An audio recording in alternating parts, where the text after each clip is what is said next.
పరిశుద్ధ గ్రంథమైన బైబిల్లో నుండి ఆదికాండము 28వ అధ్యాయము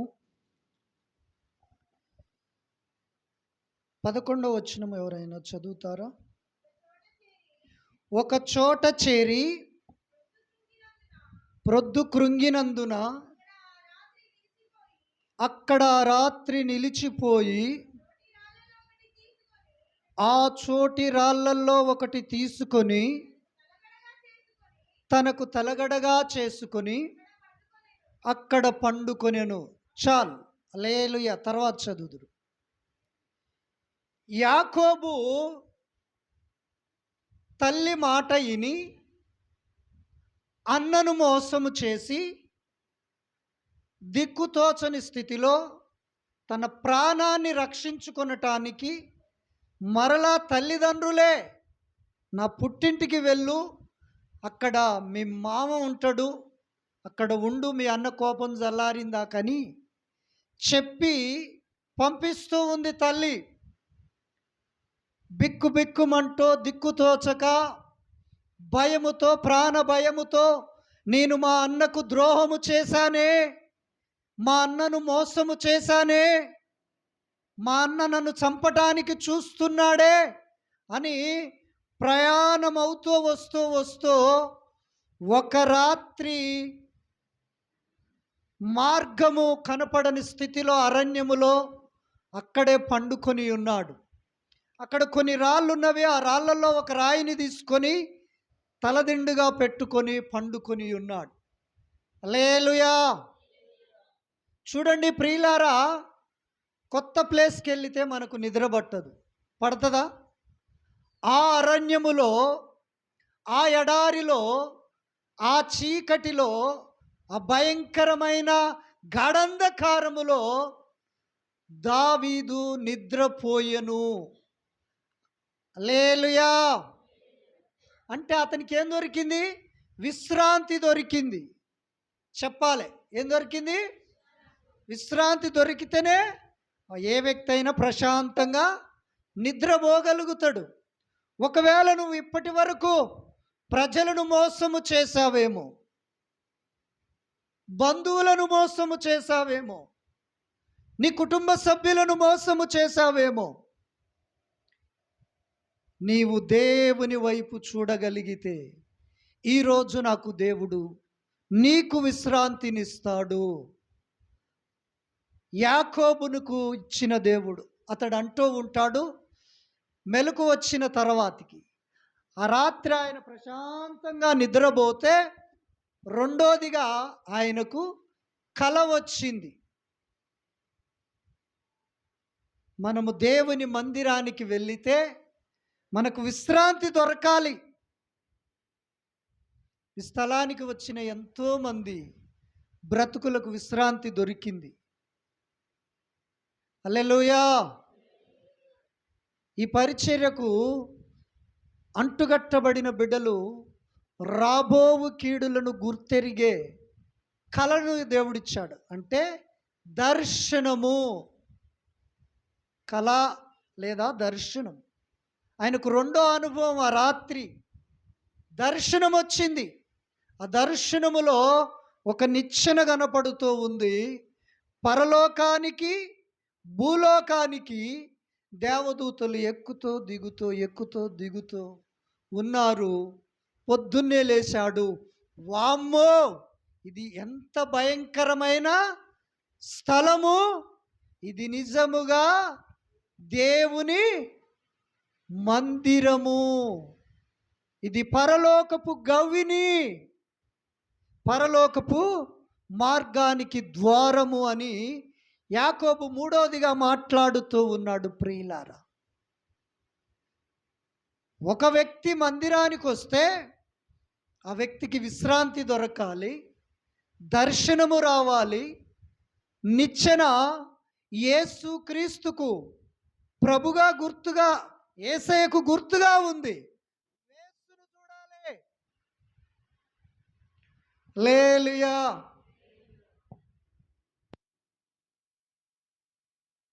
హల్లెలూయా. గనుక నా ప్రియమైన దేవుని బిడ్డలారా, అబ్రహామును చూస్తానికి వస్తున్నంటే రావద్దు. వీడు పెద్ద పాపి, యేసయ్య దయ వల్ల కడగబడ్డాడు. సేవకుని చూసి నువ్వు మందిరానికి రావద్దు. ఈ అందమైన ఆలయాన్ని చూసి రావద్దు. యేసు ప్రభుని చూస్తానని నువ్వు మందిరానికి రావాలి.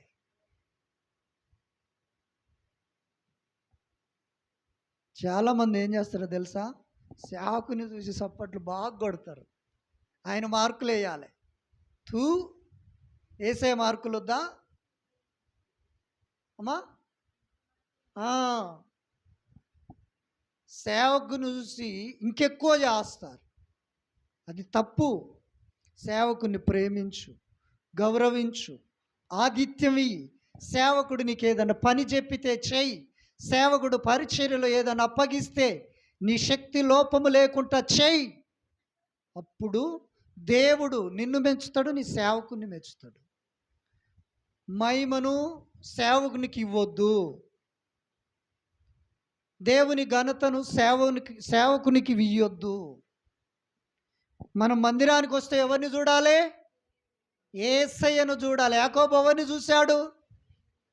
నిచ్చెనగా ఉన్నాడు. నేనే మార్గం, నేనే సత్యం, నేనే జీవం, నా ద్వారా తప్ప ఎవడు తండ్రి యొద్దకు పరలోకానికి చేరడు. గనుక యాకోబు మోసగాడు, ద్రోహి, అన్నకు కీడు చేశాడు. ప్రయాణమై ఎల్లుతూ ఉన్నాడు. ఒక రాత్రి అలిసిన వాడై గమ్యము మార్గమును తెలియని స్థితిలో పండుకొని ఉన్నాడు. ఆ టైములో దేవుడు అతన్ని దర్శించాడు. ఎందుకో తెలుసా? ఏనాటికైనా యాకోబు ఇశ్రాయేలుగా మారుతాడని తన జీవిత చరిత్ర యేసయ్యకు తెలుసు గనుక యాకోబును దర్శించాడు.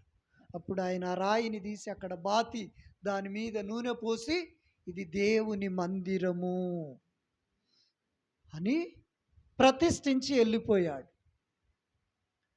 14 సంవత్సరాలు. నేను ఇందాక చెప్పాను, హృదయము ఘోరమైన వ్యాధిది, మోసకరమైనది. మనోని హృదయం ఎవరికి ఇచ్చాడు? రాయేలుకి ఇచ్చాడు.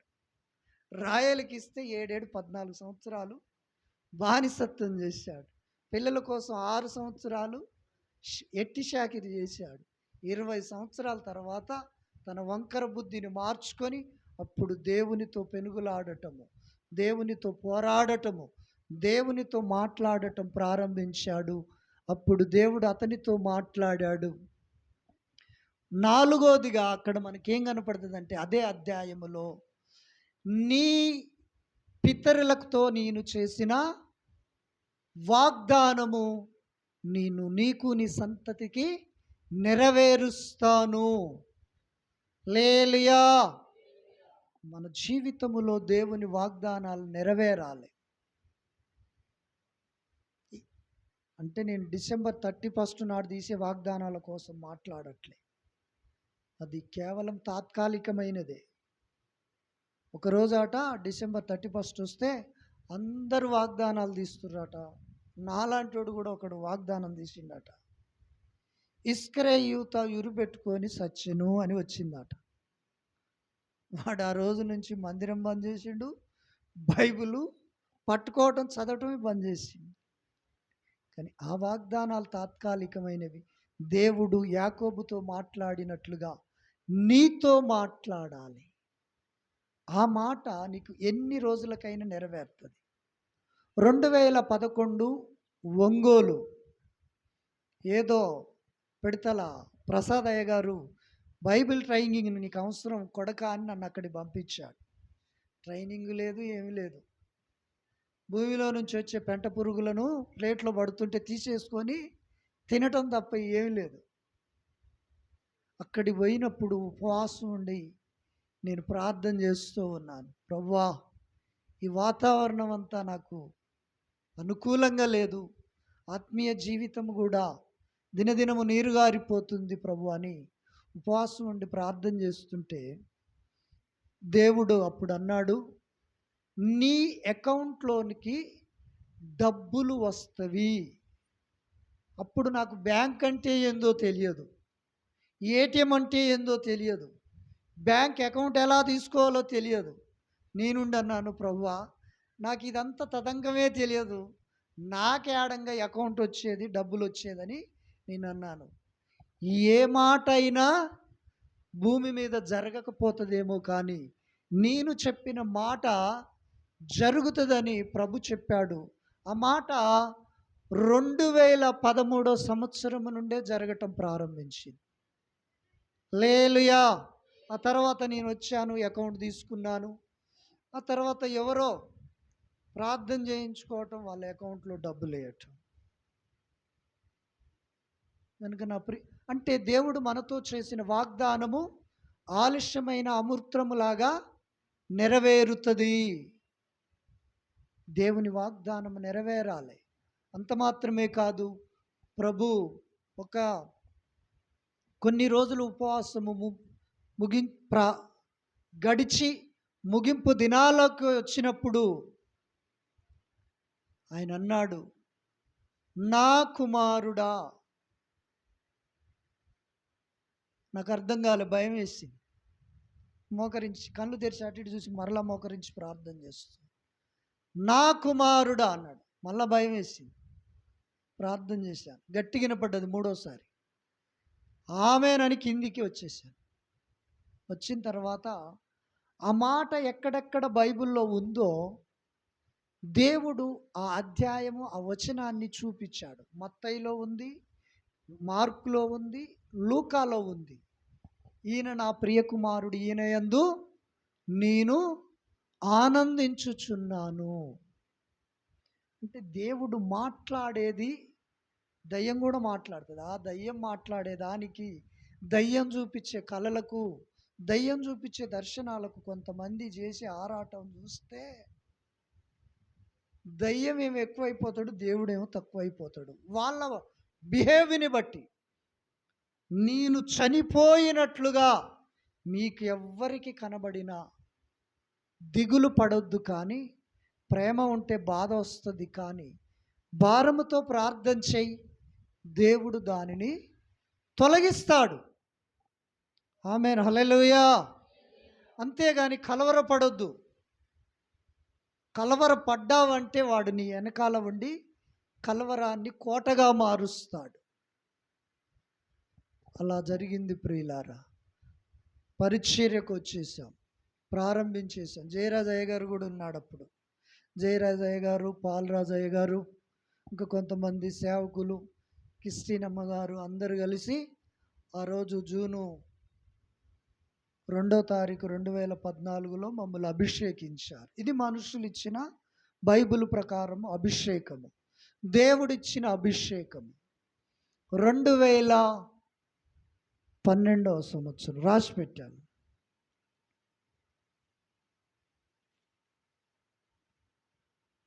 2012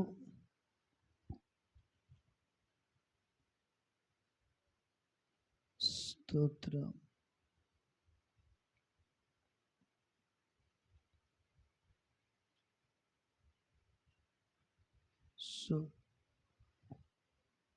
ఈ బైబిల్ కాదనుకుంటా, వేరే బైబిల్ అనుకుంటా. 2012వ సంవత్సరంలో ఒకానొక దినాన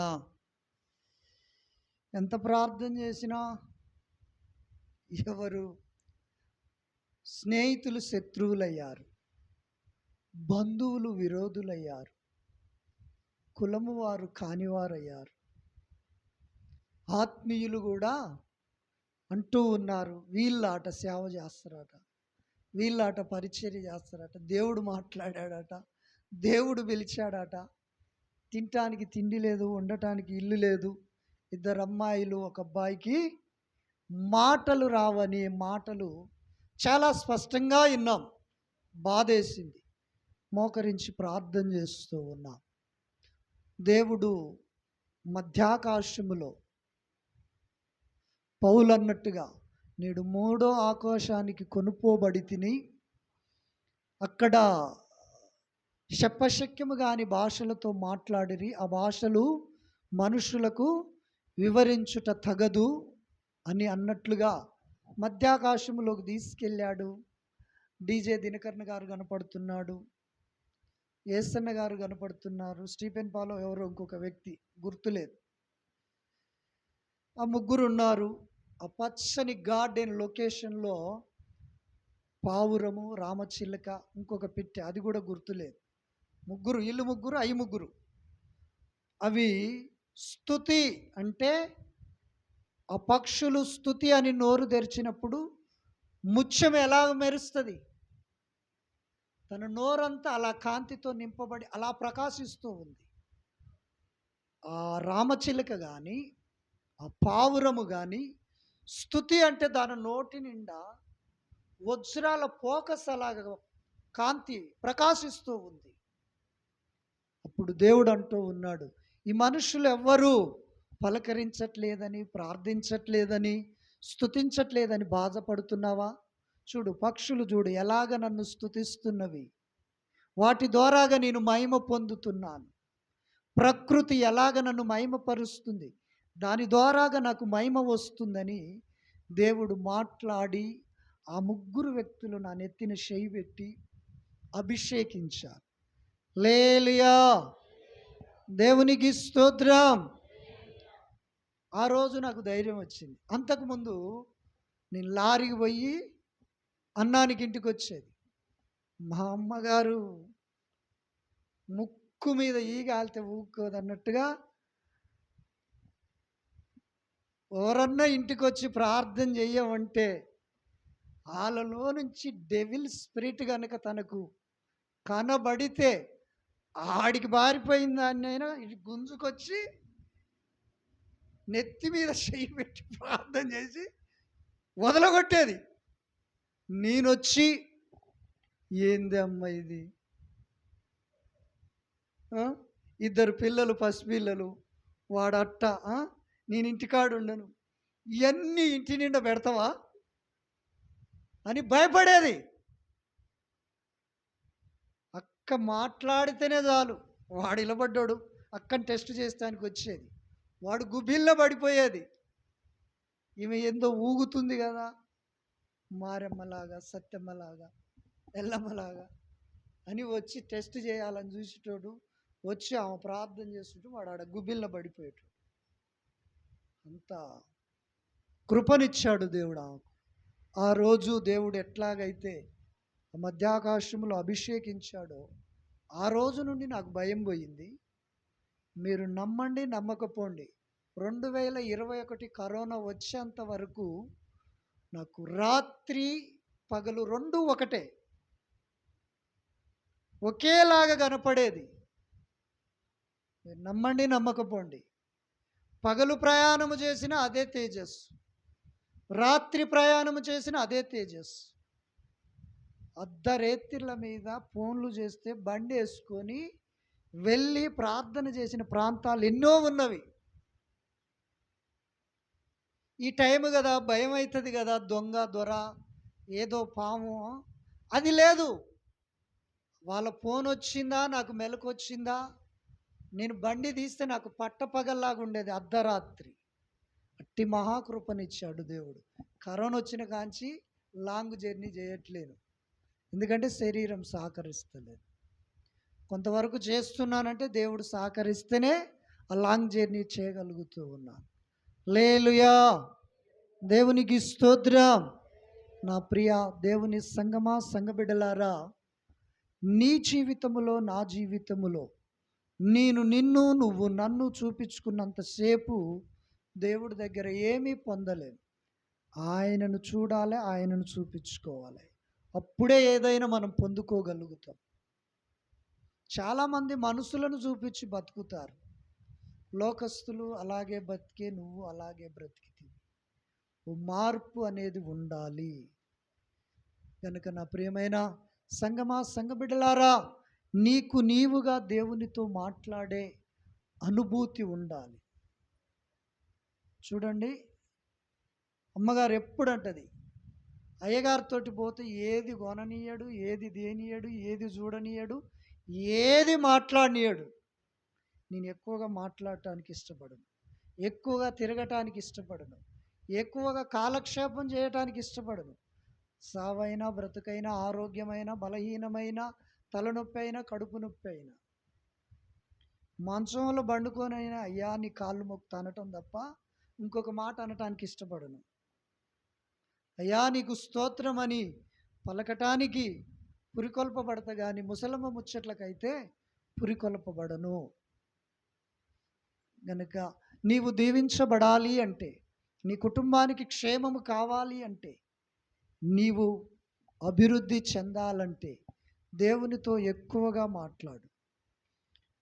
నిన్ను ప్రేమించి నీకోసం ప్రార్థిస్తుంటారే వాళ్ళకు రాబోయే కీడు నీతో మాట్లాడతాడు. వాళ్ళకు వచ్చే మరణం గురించి నీకు తెలియపరుస్తాడు. ఎందుకు? వాళ్ళను ప్రేమిస్తున్నాడు. నువ్వు ప్రార్థన చేస్తే ఆయన తప్పిస్తాడు. ఏదో ముచ్చట పెట్టుకుంటే అని కాదు దేవుడు చూపించేది. అలా మరణం నీకు ఎందుకు చూపించిండంటే నువ్వు ప్రార్థన చేయాలని. అలా కీడు నీకు ఎందుకు బయలుపరిచిండంటే నువ్వు మెలుకోగలిగి వాళ్ళ పేరెత్తి యేసయ్య దగ్గర విజ్ఞాపన చేయాలని. అది మాకు తల్లి ఉంది, ఎప్పుడు పోయినా ఓ మాట అంటది, బువ్వ తినాలంటే భయం వేస్తుందయ్యా. తనను తాను శిక్షించుకుంటుంది, తనకు తాను శిక్ష వేసుకుంటుంది.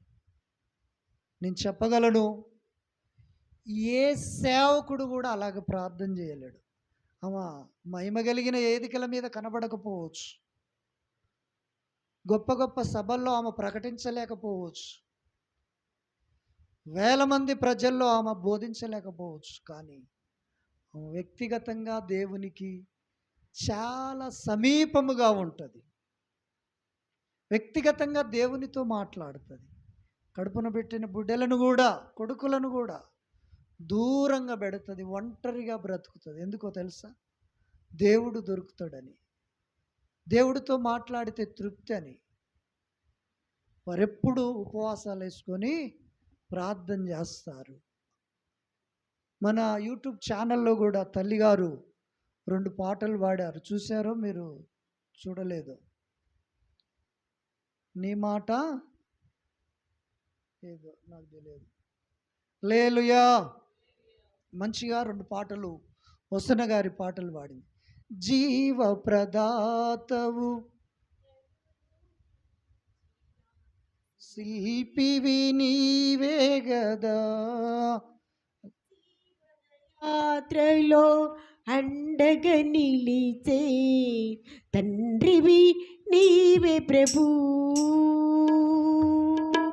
జగముల నీలే మహిమాన్వితుడా, నా పైన నీకున్న ప్రేమ. జాలి హృదయుడా, నా పైన నీకున్న జాలి హృదయుడా. ఏమని పొగెడెదను నా తండ్రిని, ఏమని పొగెడెదను. హల్లెలూయా. తల్లిగారు పేరు జయమ్మ గారు. ఆ తల్లిగారు చేస్తున్న ప్రారంభ పరిచర్యలో నేను, అమ్మగారు, ఊరు పేరు సత్యనారాయణపురము, అక్కడ ఒక ఏరుంది, ఆ ఏట్లో బాప్తిసం తీసుకున్నాం. ఆమె ఈనాటికి మా కోసం ప్రార్థన చేస్తుంది, మేము ఆమె కోసము ప్రార్థన చేస్తాం. అలాగనే మన పరిచర్య అనటం కంటే మన గ్రామాన్ని దత్తత తీసుకుంది అని చెప్పటంలో నిస్సందేహం లేకుండా చెప్పొచ్చు. క్రిస్టీనమ్మ గారు ఆమె పరిచర్య ప్రారంభించిన కాంచి, దేవుడు పిలిచిన కానించి వారు సపోర్ట్ చేస్తూ ప్రార్థన చేసేవారు. ఆ తల్లి రోజు 7 గంటలు ప్రార్థన చేసేది. వారు ప్రభు పిలుపునందుకొని మహిమలో దేవుని సన్నిధిలో ఉన్నారు. వారి యొక్క ప్రార్థన, మన ప్రార్థన, మన సంఘ ప్రార్థన, అనేక మంది, కొంతమంది పరిశుద్ధుల ప్రార్థన ద్వారాగా ప్రభు ఈ పరిచర్యను జరిగిస్తున్నాడు. అబ్రహాము ద్వారా కాదు, శారమ్మ ద్వారా కాదు, మేము కేవలము ఆయన పొలములో పనివారము.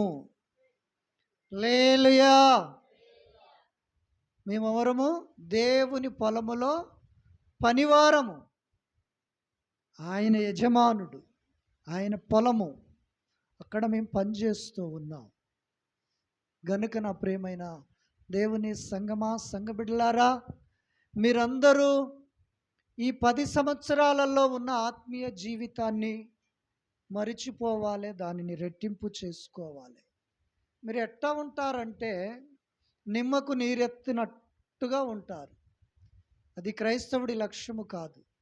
మొన్న పోయిన వారమా, అంతకు పోయిన వారం, కళ్ళు లేని ఆయనకి ఏమైనా బాధ అండి? కళ్ళు లేవు, బ్యాంకు మేనేజర్, చక్కగా ఆ శాలరీతో లగ్జరీ జీవితాన్ని జీవించవచ్చు. కళ్ళు లేకపోయినా ఆటో కట్టించుకొని మన మధ్యకు వచ్చి పరిచర్య చేశాడు. మీరు కళ్ళుండి ఈ సేవను చూడలేకపోతున్నారు. మీకంటే ఆయనే బెటరు. లేలుయా. ఇక అలాగుండకూడదు. దేవుడు కళ్ళు ఇచ్చింది ఎందుకు? ఆయనను, ఆయన పరిచర్యను, ఆయన సేవను, ఆయన సావాసాన్ని, సంఘాన్ని చూస్తూ సాగిపోవటానికి కళ్ళు, కాళ్ళు, చేతులు, ఆరోగ్యమునిచ్చాడు. అవిటి వాళ్ళే ఎక్కడెక్కడికో వెళ్ళి దేవుని పని చేసి వస్తున్నారు. నువ్వు ఈ ఊర్లో ఉండి దేవుని పని చేయలేకపోతే నీ సమస్య ఎలా తీరుతుంది? నీ భారం ఎలా తొలుగుతుంది? నీ ముందు పర్వతం లాంటి సమస్యను పెట్టుకొని కఠిన హృదయాన్ని వేసుకొని ఉంటే ఎలాగా? అలా కుదరదు. నువ్వు క్రైస్తవుడు అనబడవు. క్రైస్తవుడు అనబడినవాడు, నా ఈ కుట్లు, ఈ పెదవులు ఇంకా మానలేదు, అవి మానుతున్న కొలది నాకు మాటకి ఇబ్బంది అవుతూ ఉంది. పోయిన సంవత్సరం బాగానే ఉండే. గనుక నా ప్రియమైన సంగమా, సంఘ బిడ్డలారా, క్రైస్తవుడు చచ్చిపోయిన చేపలాగా ఉండొద్దు. చచ్చిపోయిన చేప నీళ్ళకి ఎడిపోద్ది, కిందికి పోద్ది. బతికిన చేప ఎదురెక్కుతుంది. మరి నువ్వు ఎలా ఉన్నావు? నీ ఆత్మీయ లెవెల్ ఏంది? కిందికా పైకా? రోషం తెచ్చుకోవాలి, పౌరుషం తెచ్చుకోవాలి. కనుక చచ్చిపోయిన భక్తి చేసి దేవునికి అవమానము తేవద్దని మీ అందరికీ నా 2 చేతులు ఎత్తి 10 రోజులు చాలు నువ్వు బతికటానికి. రోషంగా బ్రతుకు. 10 రోజులు చాలు, పౌరుషంగా బ్రతుకు. చచ్చిపో, దేవుని రాజ్యం చేరుతావు. చచ్చిపోయిన చేపలాగా బ్రతికితే కంపు కొడతావు, కుళ్ళిపోతావు. గనుక బ్రతికిన చేపలాగా నీ విశ్వాసాన్ని, నీ ఆత్మీయతను ముందుకు కొనసాగించు. అప్పుడు దేవుడు నీ ముందున్న పర్వతాలను తొలగించి సదును భూమిగా, సామాంతరమైన నేలగా చేసి నీ ఆత్మీయ జీవితాన్ని చక్కగా నడిపిస్తాడు. హల్లెలూయా. నాకు టైం చెప్పట్లేదు. అయిపోయిందా? 1:20. స్తోత్రం. మా నాయన కరెక్ట్ చెప్తారు, మీరు ఇక్కడ కూర్చొని అబద్ధం చెప్తారు. దేవునికి మహిమ కలుగునుగాక. ఆమెన్.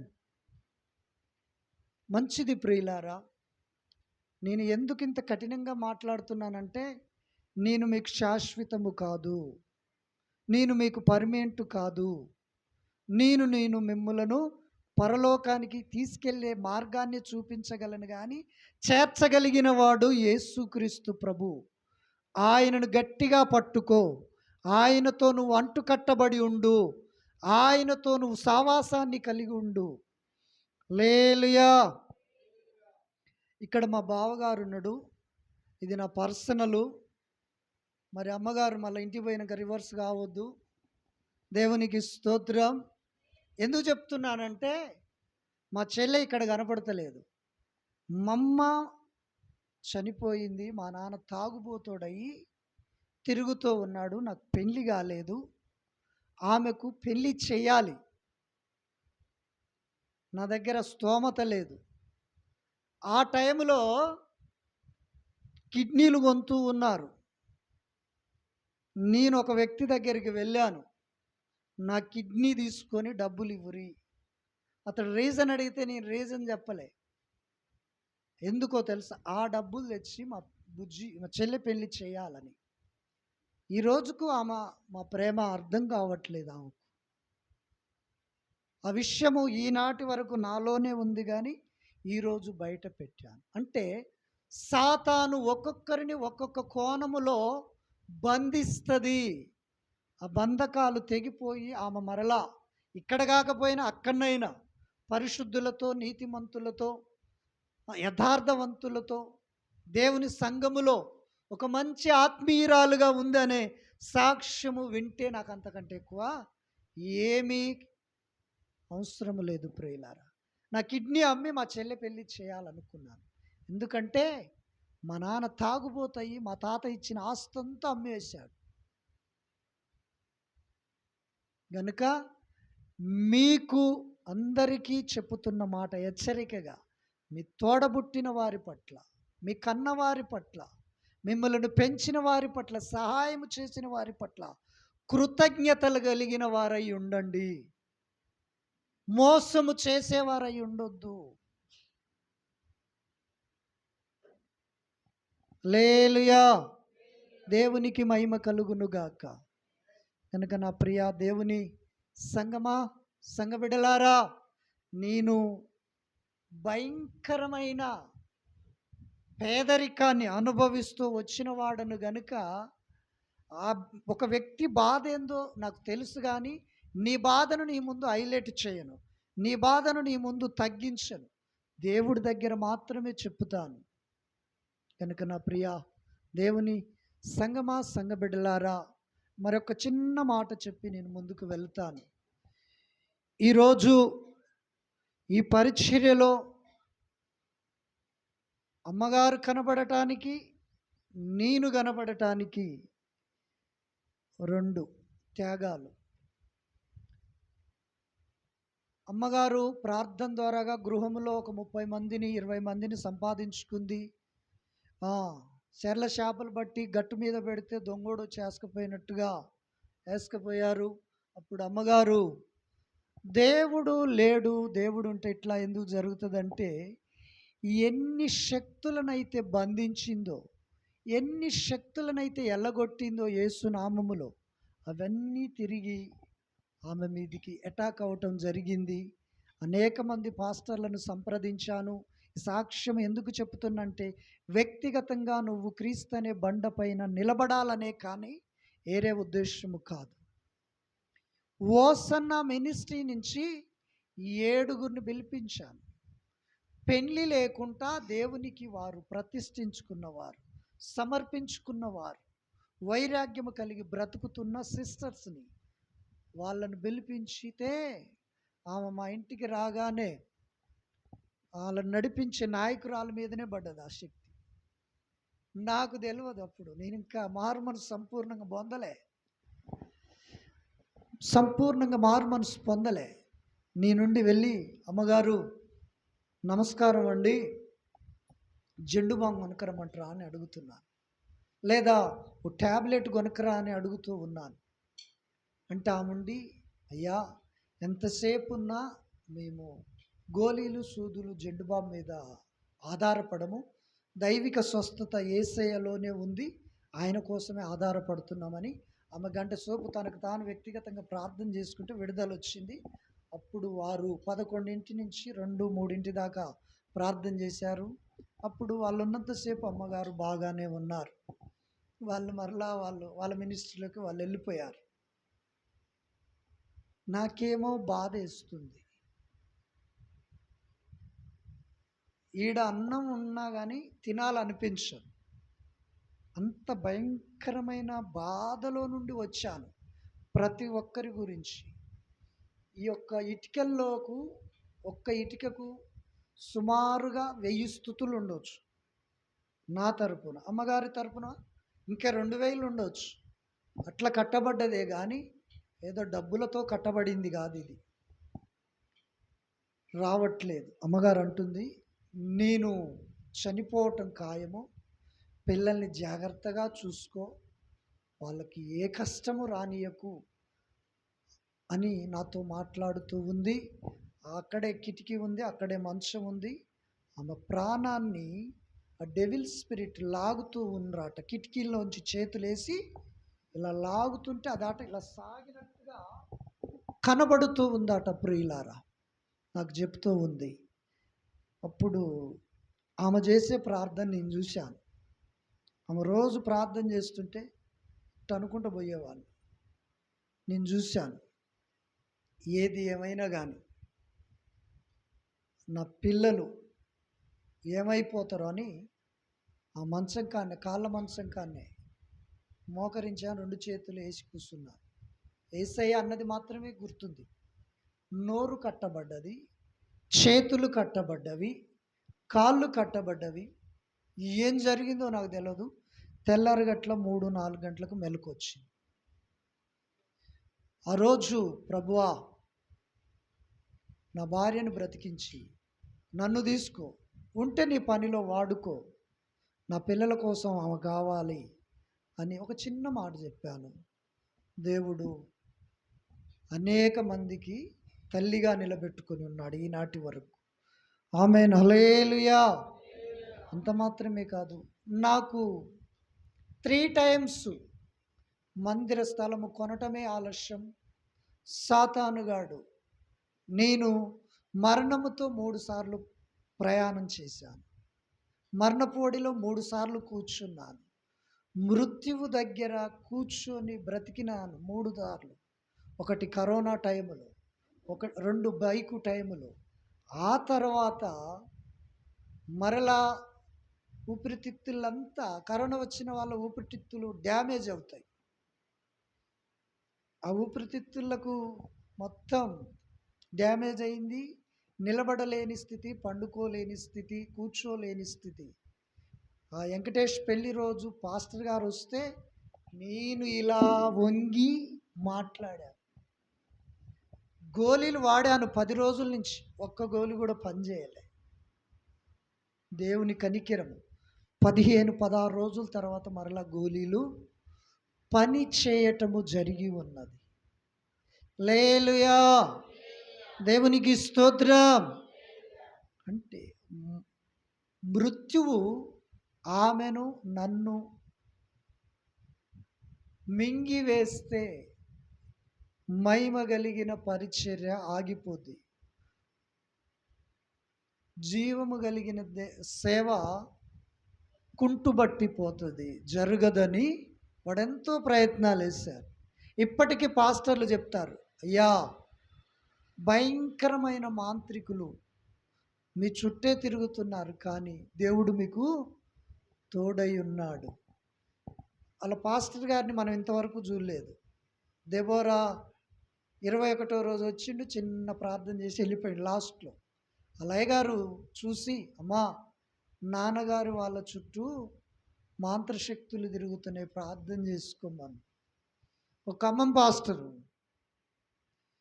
ఆయన అంటాడు, అమ్మ వాళ్ళు ఎట్ట తట్టుకుంటారు, అన్నీ ఉన్నాయి వాళ్ళ చుట్టూ. దేవునికి స్తోత్రం, హల్లెలూయా. మన దేవుడు జీవము కలిగిన దేవుడు, మరణములో నుండి జీవములోనికి దాటించే గొప్ప దేవుడు గనుక యాకోబు ద్రోహము చేసి అన్న ఇంటి నుండి పారిపోయినప్పుడు ఆ స్థలము ఏమి స్థలం అని గుర్తించాడు? ఇది మందిరము అని గుర్తించాడు. తన ప్రాణానికి విశ్రాంతి పొందాడు, దర్శనాన్ని కలిగి ఉన్నాడు, దేవుని వాగ్దానాన్ని వినగలిగి ఉన్నాడు. ఇది దేవుని మందిరమే, పరలోకపు ద్వారమే కానీ మరొకటి కాదని తెలుసుకుని ఉన్నాడు. మనము కూడా మందిరానికి వస్తే ఇదేదో మీ ఇల్లులాగా అనుకోకూడదు. కొంతమంది ఇంట్లో ప్రవర్తించినట్టే ప్రవర్తిస్తారు. నువ్వు నాకు ప్రైజులాడు చెప్తే దేవునికి ప్రైజులాడు చెప్పినప్పుడు, నువ్వు వాళ్ళకు చెప్పితే దేవుని శరీరమై ఉన్న సంఘానికి చెప్పినట్లు. ఆయన నాతో మాట్లాడడు, నేను ప్రైజులాడు చెప్పను అంటే నువ్వు దేవుని శరీరానికి విరోధివి. నువ్వు ఒప్పుకున్నా ఒప్పుకోకపోయినా ఇది నగ్న సత్యం. ఈ చెయ్యి దేవుందే, ఈ కన్ను దేవుందే, తలకాయ శిరస్సు దేవుడై ఉన్నాడు, ఈ బాడంతా సంగమై ఉంది. ఇక్కడి నుంచి ప్రతి అవయము దేవునిలో ఒక పాట అయ్యింది. ఆ పాటు మీద నువ్వు మన్నేసినా అది నీ మీదనే పడుతుంది, రాయేసినా నీకే తలుగుతుంది, అసూయతను విసిరినా అది నీకే వస్తుంది, కక్షను విసిరినా అది నీకే వస్తుంది, కోపాన్ని విసిరినా నీకే వస్తుంది. దేవుని శరీరం మీద ఏదైనా వేసి నువ్వైనా సాతానైనా గెలవగలవా? పొందుకోగలవా మేలు? సంఘానికి వస్తున్న మనమందరము ఏక మనసు, ఏకాత్మ, ఏక స్వరము, ఏక హృదయాన్ని కలిగితే అప్పుడు నువ్వు అడిగిన ప్రార్థనకు దేవుడు సహాయం చేస్తాడు. ఈ మాటలు దేవుడు మన హృదయములో భద్రపరచునుగాక. ఆమెన్. ఆదివారం ఎన్నింటికి వస్తారు రేపు? హల్లెలూయా.